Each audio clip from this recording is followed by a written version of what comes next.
Baik, bismillahirrahmanirrahim ya. Islam adalah sesuai dengan namanya agama salam. Salam artinya perdamaian. Jadi salah paham orang kalau beranggapan Islam itu agama kekerasan, agama teroris, agama yang tidak damai.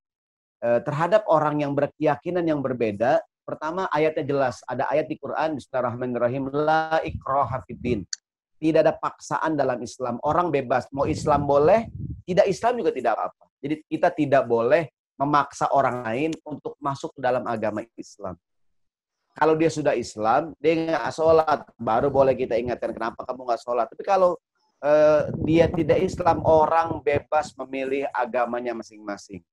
Yang kedua, Nabi Muhammad dan juga banyak ayat dalam Al-Quran, banyak ayat yang menyuruh kita berbuat baik kepada siapapun meskipun beda keyakinan. Contoh ayatnya, la yanhaakumullahu 'anil ladzina lam yuqatilukum wa lam yukhrijukum min diyarikum an tabarruhum wa tuqsitu ilaihim.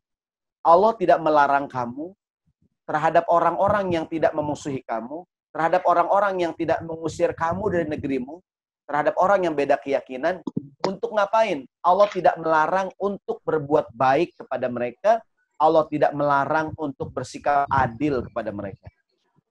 Apakah contoh perbuatan baik? Banyak sekali. Tetangga kita kena musibah, dia non-muslim. Boleh nggak Ustadz saya takziah? Boleh. Saya punya tetangga, dia orang Nasrani, mungkin ayahnya meninggal, saya takziah, disunahkan dalam kitab fikih sunnah. Saya datang, saya bilang, Bu, Bapak, semoga Bapak, Ibu sabar atas musibah ini. Itu. Nggak usah saya bilang Al-Fatihah. Nggak usah, kan dia agama beda. Ya nggak?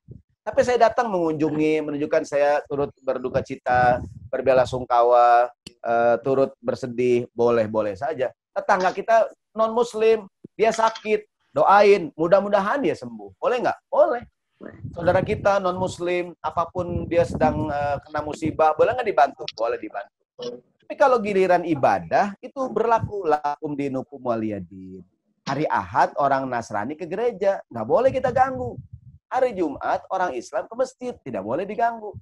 Itu kan. Jadi kalau masalah ibadah, nah memang betul sekali. Hari ini kadang-kadang ada orang yang saya berpikir mereka provokasi. Kita nggak tahu siapa orangnya. Mungkin itu pribadi, mungkin juga terorganisir. Katakanlah ada orang Nasrani hina Islam. Apakah dia mewakili sikap orang Nasrani keseluruhan? Kan belum tentu juga gitu. Ada mungkin seorang Muslim yang menghina agama Nasrani. Apakah mewakili kaum Muslimin? Kan tidak juga gitu. Maksud saya negara kita negara hukum. Kalau itu pelanggaran hukum, laporkan saja ke polisi. Nanti polisi yang menindak. Nanti apakah kemudian diproses atau tidak, itu masalah lain. Kita laporkan. Jadi kalau masalah berbuat baik kepada mereka, memakan makanan mereka, Ustadz, tetangga saya non-muslim, ngantar makanan, makan aja.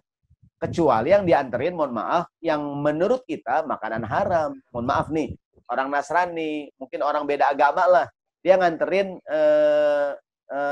sop, mohon maaf ya, sop daging babi, jangan dimakan gitu. Tapi kalau yang dianterin kue, segala makan aja gitu. Ya kan? Ustadz, saya ragu-ragu. Ya kalau ragu-ragu silahkan, tapi jangan berfatwa untuk orang lain. Katakanlah saya dianterin makanan nih, orang Nasrani, orang non-muslim. Saya nggak makan, saya ragu-ragu. Buat saya pribadi, silahkan. Nggak boleh saya ngomong. Nggak boleh kita makan pemberian orang yang beda agama. Oh, jadi rusuh jadinya. Jadi kalau sebagai sikap pribadi mau hati-hati, silahkan. Tapi jangan memfatwakan untuk orang lain. Karena aslinya makanan mereka ahli kitab boleh kita makan. Apalagi yang diantar makanan yang biasa kita beli di warung, di mana gitu. Wallahu a'lam bishawab. Jadi saya berpikir juga sikap membangun toleransi sambil tetap menjaga akidah. Saya yakin saya juga Bapak Ibu sekalian punya teman-teman beda keyakinan, kan? Saya kenal ada teman Nasrani, ada orang Hindu, ada tetangga saya orang Chinese, agamanya mungkin bukan Islam, gitu kan? Ya saling menghormati aja gitu. Ya kan? Jadi artinya bahwa di kota Madinah pun dulu Nabi Muhammad tidak semuanya Muslim. Ini kan beragam agama gitu. Bahkan jadi jangan dibayangkan ketika Islam kemudian yang lain tidak bisa hidup ya. Bahwa sebagai seorang muslim kita dianjurkan. Tapi itu tadi kadang-kadang ada satu dua hal yang kadang memicu konflik lah ya. Termasuk sekarang sedang ramai katanya spanduk 17-an ada lambang-lambang salibnya. Hal-hal kayak gitu Ya kita sih memohon kepada beragam pihak, tolong jangan melakukan hal-hal yang bisa menimbulkan keresahan gitu. Wallahu a'lam bishawab.